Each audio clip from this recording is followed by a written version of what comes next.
그러면 이렇게 지방간이 어떻게든 위험하다라는 건 우리가 납득을 했는데, 그럼 지방간이 왜 생기는지 좀 알아야 이걸 치료할 수 있을 텐데, 지방간의 원인을 먼저 한번 알아보려고 하면 우리가 지방간이 어떻게 분류되는지를 한번 보면 알 수 있는데, 아까 시작할 때 말씀드린 것처럼 저희는 지방간이라는 이름보다 오히려 알코올성 지방간, 비알코올성 지방간 요 이름이 더 익숙해요.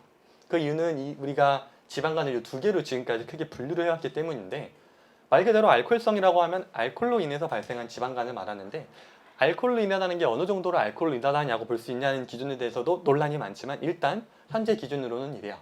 일주일 기준으로는, 하루 기준으로 보면 남성 기준은 하루 4잔, 소주 4잔, 여성 기준으로는 하루 2잔 정도 이상 드시는 분들은 이상 드시면서 지방간이 있다 이러면 알코올성 지방간으로 보고요.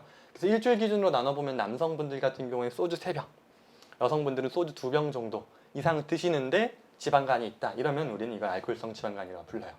반대로 비알코올성 지방간이라는 거는 이것을 제외한, 그래서 뭐 여러 가지가 있는데 비만이라거나 뭐 과체중, 이형 당뇨, 대사증, 오늘 저희가 하고 있는 대사증후군 같은 것들로 인한 지방간을 비알코올성 지방간이라고 부르게 되는데, 이 이름에 뭔가 문제가 있는 것 같다는 얘기를 한번 지금 해보려고 하는데, 일단 자, 그래서 알코올성 지방간이라고 하면 말 그대로 알코올로 인해서 지방간이 생긴 거다 보니까 치료 방법은 명확해요. 금주해야 됩니다. 알코올성 지방간은 금주를 하는 게 첫 번째 치료 방법이고요. 반대로 비알코올성 지방간은 원인이 여러 가지고 하나로 특정 지을 수가 없다 보니까 아직까지는 비알코올성 지방간을 치료한다는 치료제가 없어요. 실제로.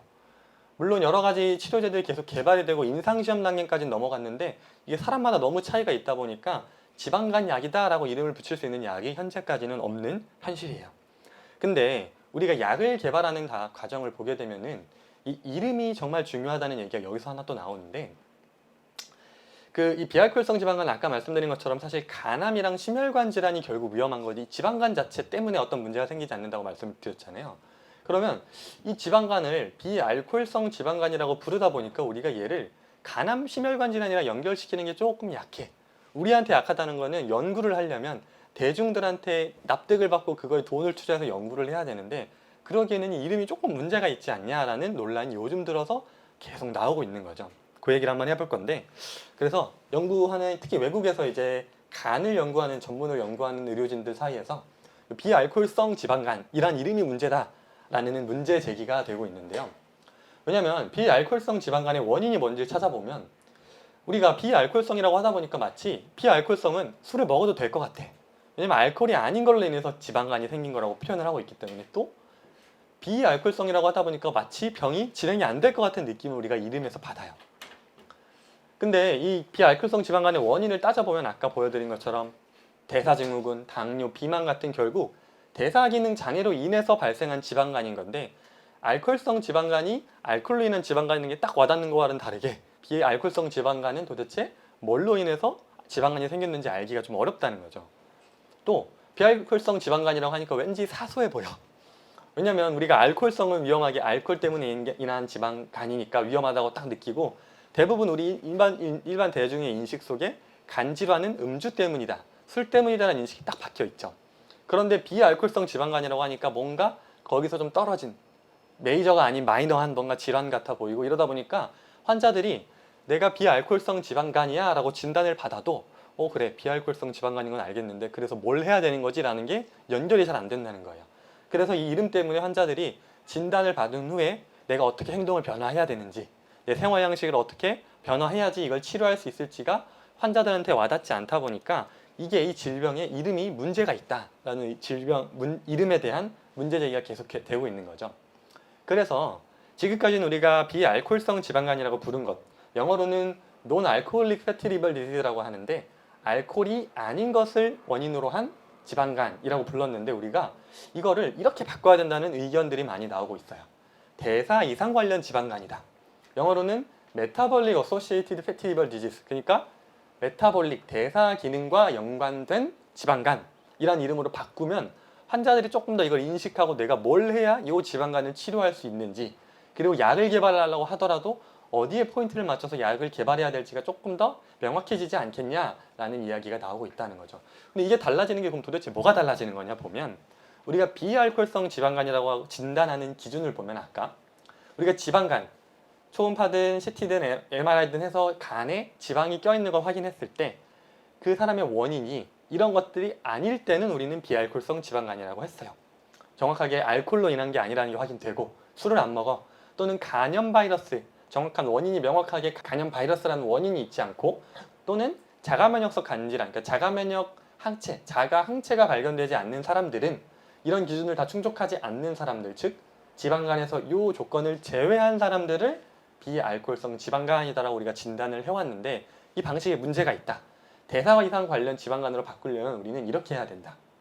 지방간에다가 오히려 플러스해서 지방간이 있는데 체중이 너무 많거나 비만이거나 제2형 당뇨가 있거나 또는 심지어 정상적인 체중이야 또는 마른 체중이야 그런데도 불구하고 대사 기능에 이상이 있다면 이런 사람들을 우리는 대사 이상 관련 지방간이라고 불러야 된다라는 의견이 나오고 있다는 거예요. 그럼 여기서 좀 어려운 게 대사가 뭔지는 알 것 같으면서도 조금 어렵죠. 대사 기능 이상 여기서 말하는 대사 기능 이상이 도대체 뭘지 이걸 한번 좀 자세히 살펴볼 텐데 이게 2020년에 세계 간 학회에서 나온 지침이에요. 요 MAFLD 아까 말씀드린 메타볼릭 어소시에이티드 그러니까 대사 이상과 관련된 지방간을 진단하는 기준인데 보시면 어렵죠. 저도 좀 어려워요. 보고 있으면 영어가 좀 많고 이걸 좀 세부적으로 제가 한글로 적어 드릴게요.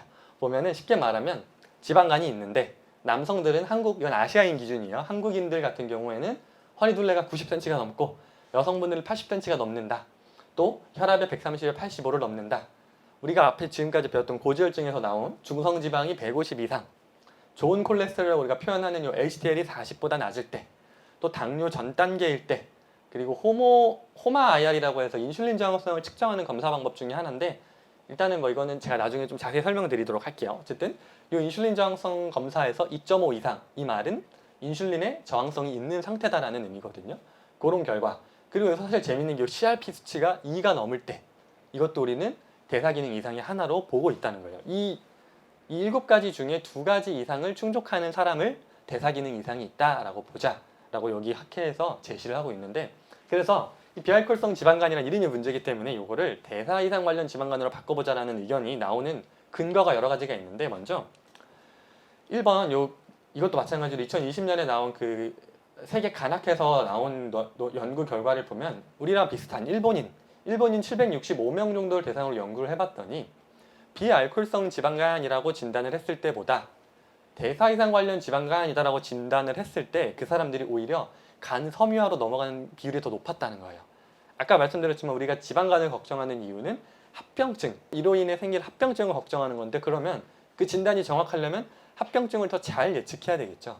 그렇게 봤을 때 비알코올성 지방간이라는 이름보다 오히려 대사 이상 관련 지방간이라 했을 때 간 섬유화 비율이 훨씬 높다는 건 더 잘 예측을 한다는 말이 되고 두 번째로 2021년에 나온 연구 결과를 따르면 오히려 비알코올성 지방간보다 대사 이상 관련 지방간이라는 정의로 진단을 했을 때 심혈관 질환 발생률이 더 높았다. 이것도 마찬가지로 심혈관 질환을 더 잘 예측한다라는 말이 되고요.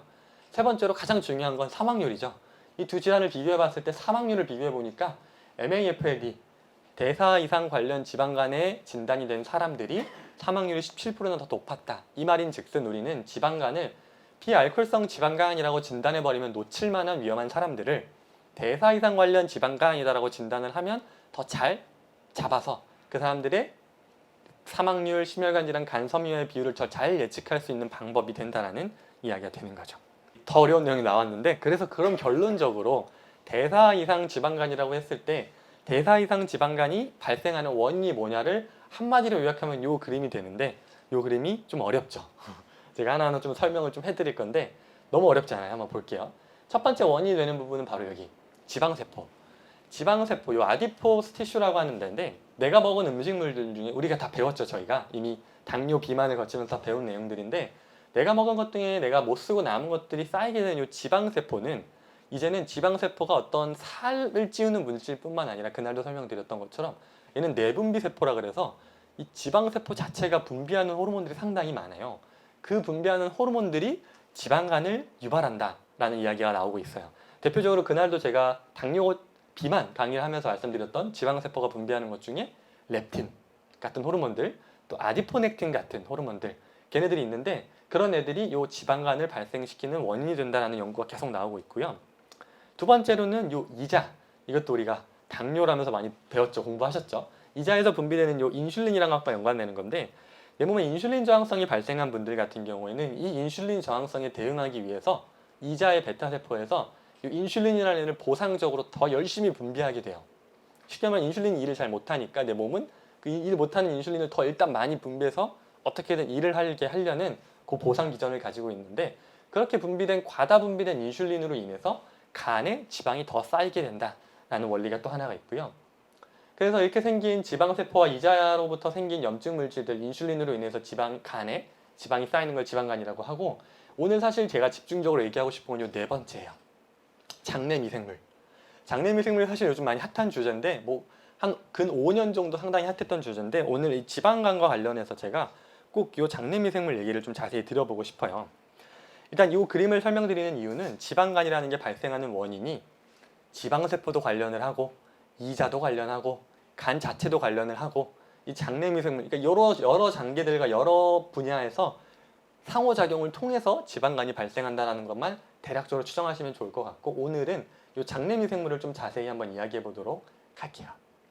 장내 미생물이라고 하면 쉽게 말하면 장 안에서 살고 있는 미생물들을 이야기하는데, 장내 미생물과 지방간이 어떤 영향이 있는지 오늘 그 얘기만 여러분이 이해하고 가셔도 성공인데, 사실 박사님 강의를 통해서 많이 들으셨을 거예요. 간질환 치료할 때 핵심은 식생활이 답이다, 이런 제목이었던 걸로 기억을 하는데, 간질환을 왜 식사와 어떻게 연관되는지 다들 의아하실 수 있어요. 근데 이 그림을 한번 볼게요. 제가 요거를 원래 이렇게 영어로 가져와서 설명드리려고 했는데 좀 어려워하실 것 같아서 제가 한글을 옆에 손수 다 적어왔는데요. 보면 이게 그림이 좀 헷갈릴 수 있는데, 이게 쉽게 말하면 장을 이루고 있는 세포를 그림으로 그린 거예요. 장에 있는 요 점막, 점액들, 그 밑에 장세포, 장상피가 있고, 그 밑에 장막 면역체계라고 해서 장에서 내 몸을 지키는 면역세포들이 이렇게 포진을 해 있고요. 그 밑으로는 이제 혈관장벽이라는 게 있어서 그 혈관장벽을 지나면 혈관을 통해서 간 문맥이라는 통로를 통해서 내가 먹은 음식물들이 장을 거쳐서 간 문맥을 거쳐서 간으로 들어가게 됩니다. 이 말은 간은 장이랑 뗄려야 뗄 수 없는 관계라는 말이에요. 내가 먹은 음식들은 장에서 소화 흡수가 돼서 그게 간 문맥을 통해서 간으로 가기 때문에 장의 염증을 유발하는 건 바로 간의 염증을 유발한다는 게 당연하게 납득이 되실 거예요. 그래서 순서대로 보면 사실 또 요 하나 위에 담즙산도 지난번에 저희가 고지혈증 강의 때 중요하게 얘기했던 거 다 기억하시죠? 담즙이라는 게 내가 몸에서 쓰고 남은 콜레스테롤들을, 그러니까 간에서 분해해서 담낭에 쌓아놨다가 그거를 장으로 분비한다고 그때 말씀드렸는데, 지금 알겠다는 표정을 짓는 분이 하나도 없어서 빨리 넘어갈게요. 다음에 또 보시면 되니까. 자, 그래서 이 장내 미생물과 지방간의 연관을 봤을 때 장내 미생물 군집, 그러니까 장내 미생물을 이루고 있는 그 비율이나 구성 같은 것들이 깨지게 되면, 불균형이 일어나게 되면 이 장의 투과성이 증가합니다. 이 말은 여기 상처가 많이 생기면서 이 장이 막 벌어지기 시작해. 그 장으로 그래서 미생물들도 그렇고 뭐 염증 물질도 그렇고 내가 먹은 독소 같은 것들이 이 장벽을 통과해서 들어가기 시작하면, 그렇게 들어간 미생물, 또 대사 산물, 염증성 물질들 같은 것들이 아까 말씀드린 것처럼 간 문맥을 타고 간으로 이동해서 간의 염증을 유발할 수 있다는 거예요. 그래서 지방간을 치료하려면 장이 건강해야 된다는 얘기가 바로 여기서 나온다는 거죠. 그러면 이렇게 해서 지방간을 발생 원인을 정리를 해보면, 아까 처음 그려드렸던 네모 그림에서 본 것처럼 지방세포로부터 분비되는 염증성 사이토카인들, 어렵지만 이런 게 있었고, 두 번째로 이자에서 분비되는 과도하게 분비되는 인슐린이 간의 지방을 쌓는 점, 그리고 또 간에서 문제가 생기면서 간의 당과 지질대사 이상이 생기면서 간에 지방이 쌓이는 점, 그리고 마지막으로 제가 강조하는 요 장간축에 이상이 생기면서, 장내 미생물에 이상이 생기면서 지방간이 발생할 수 있다는 건데, 그럼 이걸 어떻게 치료하냐 했을 때 결국은 사실 지방세포와 이자와 간의 염증을 치료하는 방법은 결국 살을 빼는 거예요. 살을 빼자. 결국 다이어트가 실제로, 그래서 지방간 치료가 아직 치료약이 없다 보니까 지방간 치료의 제일 원칙이 살을 빼는 거예요. 근데 그것도 중요한데, 그것만큼 또 중요한 오늘 얘기를 하고 싶은 거의 핵심은 사실 여기 있다는 거예요. 장 건강을 우리가 회복하는 것이 지방간 회복의 핵심이 된다는 내용.